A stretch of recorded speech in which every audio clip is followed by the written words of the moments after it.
Welcome to the Team Engagement Podcast, where leaders of teams share their insights. It's 6 questions in less than 9 minutes because leaders know how to be concise. Well, let's go ahead and get started. First question, in a few sentences, tell us who you are and what you do. Hey, my name is Jamie Turner. I'm an author. I speak at events around the globe, and I'm also a management consultant. So I get to help people in various parts of the globe figure out how to better their performance and make more money in their business that they're working in. So it's been a blast getting to do all that. That sounds great. Thank you. Question number 2, what's the best part about working with a team? So that, it's funny, Sean, you and I were just talking about this 2 seconds ago, that some of the beauty of being able to meet with other people is that you learn from other people. So teamwork is about a couple of things. One, it's the fact that 1 + 1 doesn't equal 2, it equals 3 plus. The second thing is that there's this yin and yang, this balance that goes on.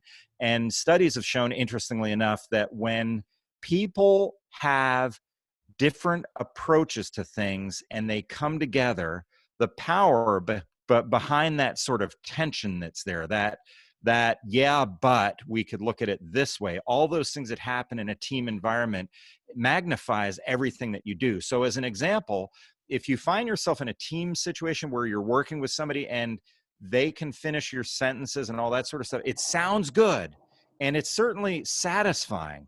But the studies show that when they kind of have that little bit of, well, I hear what you're saying, but here's the way we can look at it from another angle, that power comes together and it really, really makes teams work even better. And a great example of this is, of course, is I'm of the age of Lennon and McCartney and the Beatles, and the fact that McCartney was sort of pop oriented and Lennon was a little bit more explored things a lot, was a great way for them to come together and have the power that created the Beatles, because they had those two different opinions. So bottom line, to answer your question, part of the beauty of being in a team is hearing things from a different perspective that you hadn't thought of before, that makes your mind open up and makes you think new thoughts, because new thoughts result in growth, which results in positive outcomes for everybody. Oh, I love that. Love the Beatles analogy. I'm a big Beatles fan myself, so that's great. Yeah. Question number 3. I hear from other leaders of teams that it can be a challenge to get team members engaged. Tell me your thoughts on that. Yeah, definitely. Here's the secret to that I've used. So one of the things I do is I go into corporations. Generally speaking, they have me go in to look at marketing, but invariably it turns into just general business consulting, because I build trust with the C-suite and they see that I'm providing interesting information. So the idea of engaging employees works and is important, whether you're in sales, marketing, operations, finance, it doesn't matter. You have to lead a team and get that team to behave in a certain way so that you can have better outcomes than if they worked individually, or if things were counterproductive, if the team wasn't working well together. So the secret that I've used is always to get inside the mind of the person you're a teammate with, and then work backwards from there. So the question is really, what is in their best interest? What are they in it for? What drives them, what motivates them, and then work backwards from there. So some people are motivated by money. Not everybody, not even a lot of people, but some people are motivated by that. You work backwards from there. Other people are motivated by flexibility or the ability to call their own shots. So you have to figure out what it is that motivates them. What I'll often do is go into a teammate or somebody I'm coaching or mentoring and say, what do you want to be doing in 5 years or 6 years? And I always pause and say, I don't need to hear that you want to be working here, because that may or may not happen. You might be working here, you might not be. But let's say you want to own your own business in 5 years. That's okay. Tell me what you want to do. Well, I do want to own my own business. Great. Let's work from there, because that's what's in your best interest. And I'm going to get you engaged in what you're doing today, because the stuff I'm going to give you today is going to help prepare you for that 5-year plan where you're going to own your own business. So by figuring out what is on their mind and what motivates them, then you work backwards from there and think backwards and go, all right, what can I do in order to give them something today that'll help prepare them for tomorrow? And that's a strategy that works no matter what country I'm working in, no matter what size organization I'm working in, no matter what person I'm working with. When you get inside their mind and work backwards from there, it's a very, very powerful way to make people feel engaged. Oh, great insights. Thank you. Question number 4. What other successful team leaders, such as yourself, should be on my podcast? Oh, that's great. Great question. One of the best CEOs I know I'm working with right now, and he's a gentleman named Nate Treadway. He works for a company called BPI, and he doesn't know how good he is. He's just got the goods. He's just a natural leader, and he is fair and decent and a good person. So he'd be somebody that I might send your way. Another good guy named Eric Qualman is a great speaker. He speaks around the globe. A good friend of mine who also understands leadership and how to be a leader and how to get people to get the most out of people when you work with them. So those are two people I think would be great people for your Oh, podcast. thank you. I appreciate those recommendations. Question number 5. What piece of advice would you give to other professionals who are leading teams? Um, Humility. It's a secret weapon. People don't realize how powerful it is. We have a lot of highly visible people in our culture who lack humility. So some people are convinced that arrogance and abrasiveness is a path towards success. But I've found in my experience, in particular in this era, the more humble the person is, the more humble the leader is, the more power they actually have. Because humility is about being open-minded to course corrections. It's about listening to the data as opposed to your emotions. And it's about being decent to other people. And when people pick up on humility, they respond very positively to it.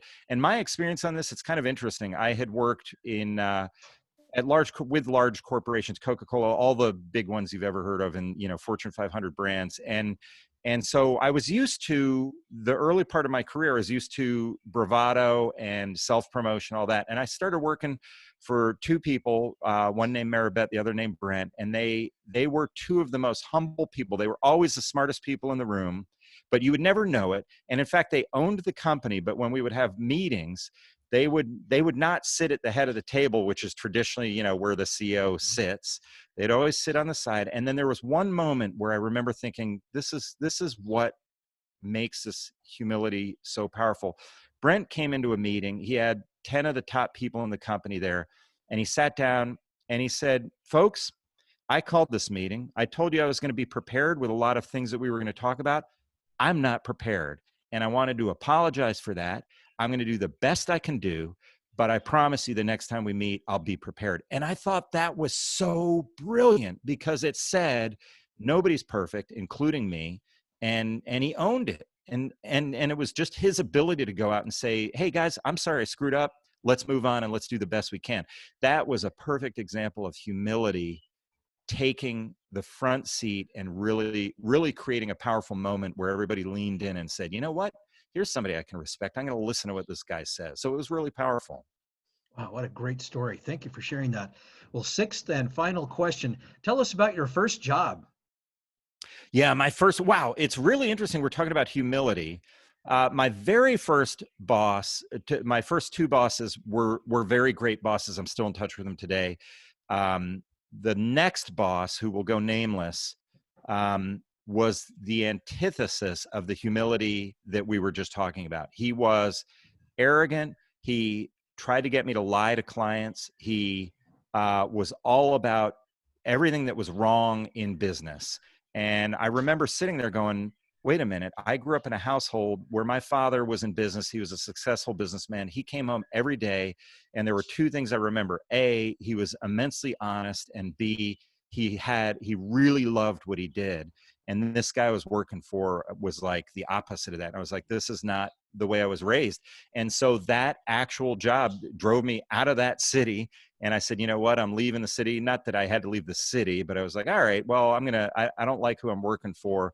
I'm going to move on. It's interesting because there's a saying that says people join companies, but they quit their bosses. Mhm. And so they go in and they see a company that they love. Hey, I got a job at Pepsi, or I got a job at Google. And then they get in and they have a horrible boss and they go, you know what, I'm out. And so they join companies, but they quit their bosses. And that's something to keep in mind for all the leaders listening to your podcast. remember that your job is to engage people, inspire them to be the best that they can be, and help them see the vision of their better self. So there's something called the aspiration line, which is all of us have an aspiration line. The aspiration line is, what's the vision of my best self that's out there? And it's one of the things that makes Oprah Winfrey so powerful. She's always talking to people about, hey, let's talk about the best version of you we can come up with, and let's work towards that. As a leader, if you go to your staff and your teammates and say, what's the best version of you? And we go back to that story I talked about, who are you going to be in 5 years? Who do you want to be? Let's work towards that. And I can help you because I'm interested in helping you get there, because if I help you get there, you'll help me succeed at what I'm trying to do. And that's a win-win scenario, and we can move on from there. So long answer, but hopefully there's a lot of nuggets in there for your listeners to sort of take and digest and use in their own jobs. Definitely. No, those were great experiences. Thank you for sharing those. And thank you, Jamie, for being on the podcast. How can people find you? Yeah, thanks for asking. If you just Google Jamie Turner, I'll come up on the first page and part of the second page. If you want to go to a URL, it's Turner.Live, and that'll talk to you about the things that I do, ranging from speaking to writing to a great YouTube series I have going on right now called In 60 with Jamie Turner. And basically I go in and I analyze things like you're analyzing and figure out what works and what doesn't work in terms of leadership and business and careers, and it's all over the place. So I would love for any of your listeners to visit me. That would be terrific. And thanks for having me on the show. I've really enjoyed this. This has been great. Well, you're very welcome, and thank you for your insights. This is Sean Richards with the Team Engagement Podcast. For more ideas, you can find us on LinkedIn by searching Blue Sky Business Consulting, and have a great day.